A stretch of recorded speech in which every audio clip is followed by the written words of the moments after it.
হাসব্যান্ডের পছন্দের চা খেতে এই মামার দোকানে যাওয়া হয় প্রতি সপ্তাহে। আসসালামু আলাইকুম সবাইকে, কেমন আছেন আপনারা সবাই? আশা করি সবাই অনেক ভালো আছেন।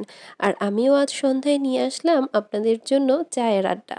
হ্যাঁ, এই চা কার কার অনেক পছন্দের অবশ্যই আমাকে কমেন্টস করে জানাবেন।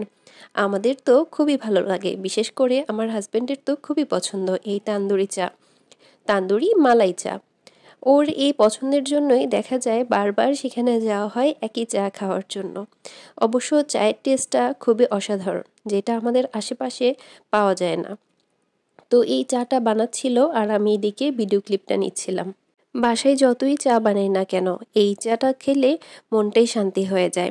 আর উপরের ডেকোরেশনটা সেটা তো অসাধারণ হয়। গরু দুধ দিয়ে, মালাই দিয়ে, উপরে আবার চেরি দিয়ে দেয়। খুব সুন্দর কালারফুল হয়ে যায় চাটা তখন দেখতে। এই যে দেখেন কি সুন্দর করে উপরে বিছিয়ে দিচ্ছে। আর ওই ফেনাটার জন্য এটা কিন্তু নিচে পড়ে যাচ্ছে না। যখন আমি নাড়াচাড়া দিয়ে তারপরে মিক্স করব, তখন দেখা যাবে এটা নিচের দিকে চলে যায়। এই জন্য এটা ডেকোরেশনটা যেরকম সুন্দর, খেতে কিন্তু খুবই অসাধারণ হয়। আর এই তো আমার চা রেডি।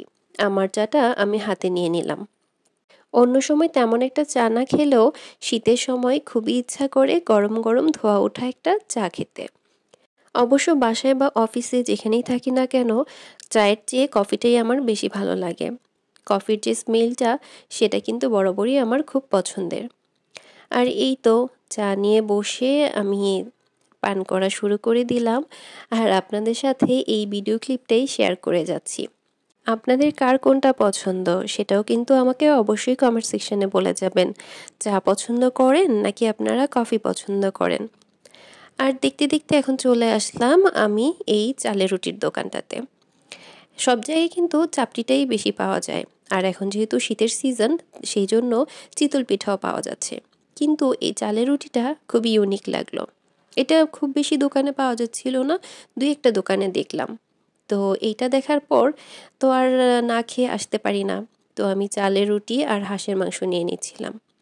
এই আন্টির হাঁসের মাংসটা রান্না খুবই মজাদার হয়েছিল। আপনারাও যদি চান তাহলে টেস্ট করে দেখতে পারেন। রসুনগুলা আস্তই ছিল। আর ওনার যে মাংসের ঝোলটা ঝাল হলেও খেতে কিন্তু দারুণ লেগেছে। আর চালের রুটি সেটা তো আমার অনেক বেশি পছন্দ। তো খাওয়া দাওয়া করে চলে আসলাম মিষ্টির দোকানে।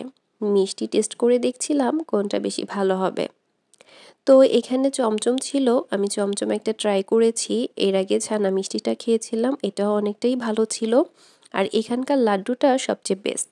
ওই দিন অবশ্য লাড্ডুটা ছিল না, তাই এই মিষ্টিটাই ট্রাই করলাম। আজকের ভিডিওটা এ পর্যন্তই। সবাই মিষ্টিমুখ করে নেবেন আর আমার জন্য অনেক অনেক দোয়া করবেন। আল্লাহ হাফেজ।